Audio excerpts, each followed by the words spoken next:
Hello everyone, myself Dr. Renu from Government Girls College Sirohi, and in continuation to previous classes of BSc Part 3rd, Botany Paper 3rd, Unit 2nd, Biotechnology. Today we are going to discuss about genomics.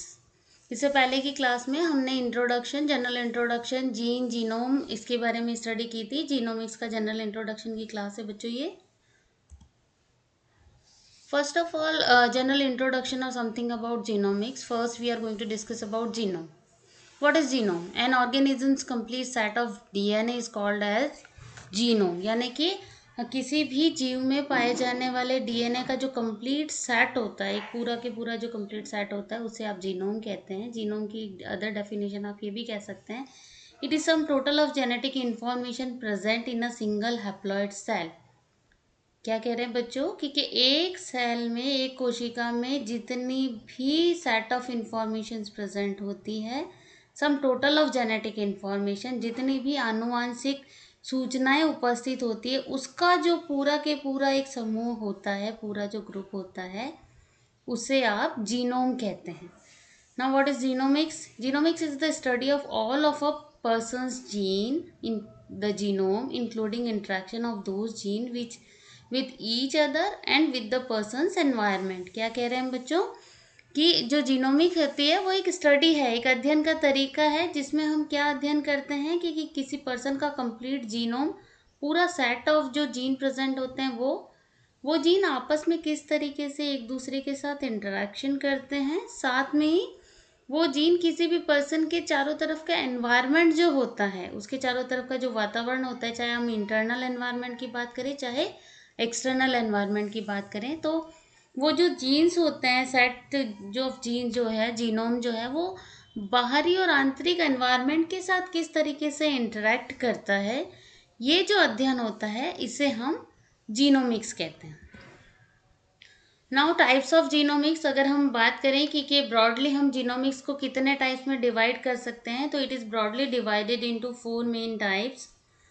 First one is structural genomics, second one is functional genomics, third one is comparative genomics and fourth is mutation genomics. यानी कि संरचनात्मक genomics होती है, क्रियात्मक genomics होती है, comparative यानी कि तुलनात्मक जीनोमिक्स होती है, और म्यूटेशन जीनोमिक्स यानी कि उत्परिवर्तन जीनोमिक्स की बात यहाँ पे हम कर रहे हैं कि उत्परिवर्तन जीनोमिक्स क्या किस तरीके से होती है. First we are going to discuss about structural genomics, यानी कि संरचनात्मक जीनोमिक्स में हम क्या करते हैं. तो structural genomics seeks to describe the 3-dimensional structure of every protein encoded by a given genome. यानी कि किसी एक जीनोम में जो protein present, each and every single protein present होता है, उसकी 3D स्ट्रक्चर की जब हम अंतर की जो संरचना की बात करते हैं, तो स्ट्रक्चरल जीनोमिक्स में हम ऑर्गेनिज्म के जीनोम की 3D स्ट्रक्चर का स्टडी करते हैं. This genome based approaches allow us for a high throughput method of structural determination by a combination of experimental and modeling approaches. यानी कि क्या करते हैं कि इसमें हम बहुत ज़्यादा हाई अप्रोचिंग जो टेक्नोलॉजीज़ का यूटिलाइजेशन करते हैं, कंप्लीट इंटरनल स्ट्रक्चर को, अंदर की संरचना का अध्ययन करने के लिए. And the aim is to determine the structure of every protein encoded by the genome. ये हम बता ही चुके हैं. अब इसका गोल क्या होता है कि हम क्यों स्टडी कर सकते हैं. One goal of the structure genomics is to identify the novel protein folds. मतलब हमारा जो मेन लक्ष्य होता है इसकी स्टडी के पीछे, वो ये होता है कि हम क्या करना चाह रहे हैं, जो प्रोटीन फोल्ड्स होते हैं, वो नए प्रोटीन फोल्ड्स को ढूंढना. मतलब हम चाह रहे हैं कि हम कुछ ऐसा नया डिस्कवरी कर पाएँ प्रोटीन फोल्ड्स के बारे में इसके द्वारा. Functional genomics. फंक्शनल जीनोमिक्स की अगर हम बात करें, तो its aim is to collect and use data from sequencing for describing for gene and protein functions. यानी कि इसका मेन लक्ष्य जो होता है वो डेटा को इकट्ठा करना सीक्वेंसिंग के लिए, ताकि हम जीन को अच्छे से डिस्क्राइब कर सके, जीन के सीक्वेंसिंग को डिस्क्राइब कर सके. साथ ही साथ हम उसके प्रोटीन फंक्शंस, यानी कि उनके अंदर जो प्रोटीन्स प्रेजेंट हैं उनके फंक्शंस क्या है, उसके बारे में स्टडी कर सके। Functional genomics is the field of molecular biology actually, मतलब ये अधिकतर क्या होता है, ये अणु विज्ञान जिसकी हम बात करते हैं, ये अणु जीव विज्ञान के अंतर्गत आता है। It attempts to describe gene, the proteins and function and interaction, यानी कि इसका जो मेन फंक्शन होता है वो जीन को डिस्क्राइब करना होता है in relation to their function and interaction, यानी कि वो किस तरीके से कार्य कर रहे हैं और उनका दूसरे जीन्स के साथ में किस तरीके से इंट्रैक्शन होता है। Functional genomics also makes us to use of a vast data generated by genomics and transcriptomic projects. Functional genomics also focus on the dynamic aspects such as gene transcription, translation, regulation of gene expression, and protein to protein interaction as a opposed of the static aspects of the genomics. This is all about functional genomics. Now some goals of functional genomics we already discuss इस बच्चों कि किस तरीके से इनके main goals क्या हैं, हम बता चुके हैं कि इसका मेन जो हमारा एम और गोल है वो तो यही है कि हमें जीन और प्रोटीन का जो इंट्रैक्शन है, म्यूचुअल इंट्रैक्शन है, उसको डिस्क्राइब करना होता है। Now, comparative genomics, its aim is to compare genomic feature between different species, यानी कि अलग अलग जातियों के बीच में जो उनका जीनोम होता है उसका जो फीचर्स होते हैं उसको कंपेयर करना। Comparative genomics is a field of biological research in which the genomic features of different organisms are compared. The genomic features में इंक्लूड द, अब हम कह रहे हैं कि जीनोमिक फीचर्स को हम कंपेयर करते हैं, लेकिन इन जीनोमिक फीचर्स में हम क्या क्या चीज़ें इंक्लूड कर सकते हैं। तो जीनोमिक फीचर्स में इंक्लूड द डीएनए सीक्वेंसिंग, यानी कि अगर हम कभी कंपेयर करेंगे, हम दो जीवों या दो जातियों को अगर हम कंपेयर करना चाहते हैं, दो स्पीसीज को कंपेयर करना चाहते हैं, तो मेन कंपेरिजन का हमारा जो बेसिस है वो क्या हो सकता है। डेफिनेटली सबसे फर्स्ट और इम्पॉर्टेंट चीज़ तो हमारे पास में हो सकती है कि उसकी डीएनए सीक्वेंस, यानी कि हम दो स्पीसीज की डीएनए सीक्वेंस को कंपेयर करें। सेकंड, उनके जीन्स, यानी कि उनका जो अंदर जीन्स प्रेजेंट हैं, जीनोम के अंदर जो जो जीन्स हैं उनका किस तरीके से इंट्रैक्शन हो सकता है, उनका कंपोजिशन क्या है, उसकी स्टडी करें, तो ये कंपेरेटिव जीनोमिक्स में आ जाता है। जीन ऑर्डर, यानी कि किस सीक्वेंस में वो जीन लगे हुए हैं, उनका ऑर्डर क्या है, किस तरीके से स्पीसीज टू स्पीसीज वेरी कर रहा है, इस तरीके की कंपेरेटिव स्टडी हम कंपेरेटिव जीनोमिक्स में कर सकते हैं। रेगुलेटरी सीक्वेंस, यानी कि वहाँ उनमें जो रेगुलेटरी सीक्वेंसेस होती हैं वो कहाँ प्रेजेंट है और किस तरीके से किस फंक्शन को रेगुलेट कर रही है, इस तरीके का एक कंपेरेटिव स्टडी जो है वो हम कंपेरेटिव जीनोमिक्स में कर सकते हैं। And the other genomic structural landmarks, यानी कि दूसरे जितने भी स्ट्रक्चरल लैंडमार्क्स हो सकते हैं कंपेयर करने के लिए डिफरेंट डिफरेंट स्पीसीज में, उन सारे क्राइटेरिया को हम यूटिलाइज कर सकते हैं कंपेरेटिव जीनोमिक्स में कंपेयर करने के लिए।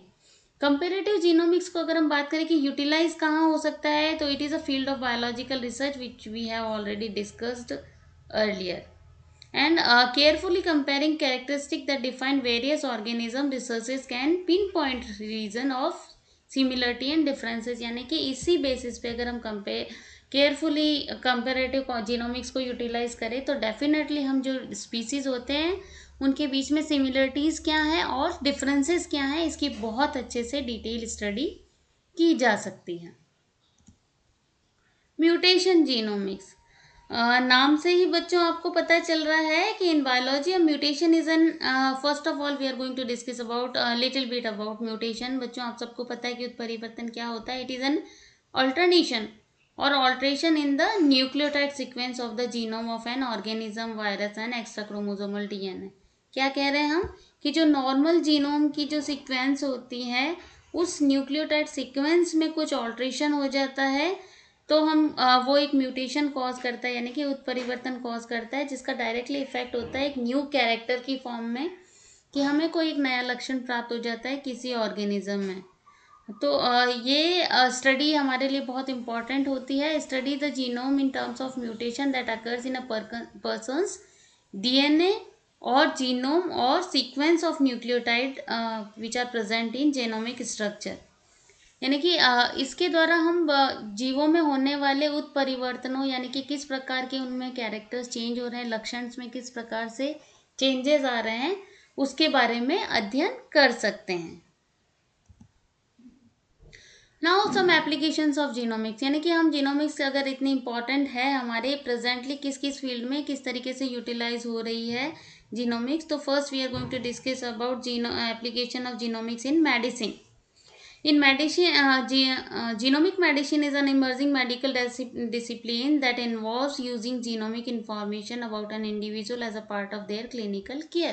यानी कि किस तरीके से यूज में ले सकते हैं हम किसी भी इंडिविजुअल की जीनोमिक इंफॉर्मेशन को उनकी क्लिनिकल केयर के रूप में, यानी कि हम किसी डायग्नोसिस के लिए, फॉर एग्जांपल कोई हमें कोई टेस्टिंग करनी है, कोई डायग्नोसिस करनी है, कोई थेरेपेटिक डिसीजन मेकिंग करना है, कौन सा ट्रीटमेंट किस पेशेंट के लिए यूजफुल रहेगा, कैसे कोई मेडिसिन किसी पर्सन को इफेक्ट करेगी, उसकी इंटरनल जीनोमिक सीक्वेंस से हम ये पता लगा सकते हैं कि क्या ये मेडिसिन इस पर्सन के लिए हेल्पफुल रहेगी या इसका कोई हार्मफुल इफेक्ट भी हो सकता है पर्सन पे. तो मेडिकल क्लिनिकल केयर में जो जीनोमिक है ये मेडिसिन में बहुत ज़्यादा इम्पॉर्टेंट हो सकती है, बहुत ज़्यादा यूजफुल हो सकती है. Now second field is in biotechnology.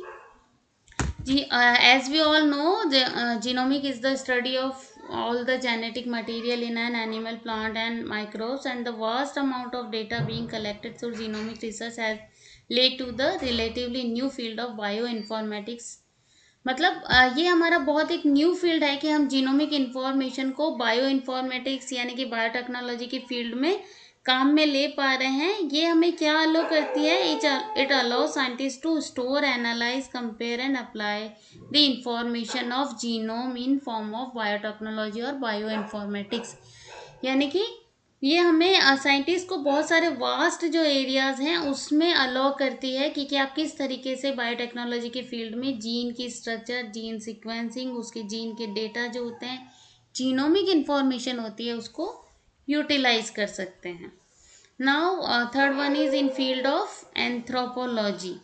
As we all know बच्चों, anthropology is the study of human nature and behaviour and in its interaction of surrounding. यानी कि हम एंथ्रोपोलॉजी में मानवीय की गुणों और मानवीय की जो रिलेशनशिप्स होती हैं उसका जो इवोल्यूशन होता है उसके बारे में अध्ययन करते हैं एंथ्रोपोलॉजी के फील्ड में. तो ये भी काफ़ी हेल्पफुल हो सकती है एंथ्रोपोलॉजी के फील्ड में भी कि हम इसके द्वारा स्टडी कर सकते हैं कि ह्यूमन बिहेवियर की, ह्यूमन नेचर की जीनोमिक सीक्वेंस को यूटिलाइज करते हुए ह्यूमंस की इवोल्यूशन की स्टडी की जा सकती है और उनके डिफरेंट एरियाज में सराउंडिंग जो एनवायरनमेंट होता है उसके साथ में अकॉर्डिंगली किस तरीके से चेंजेस आया है ह्यूमन बिहेवियर और उसके सोशलाइजेशन में, उसके बारे में स्टडी की जा सकती है.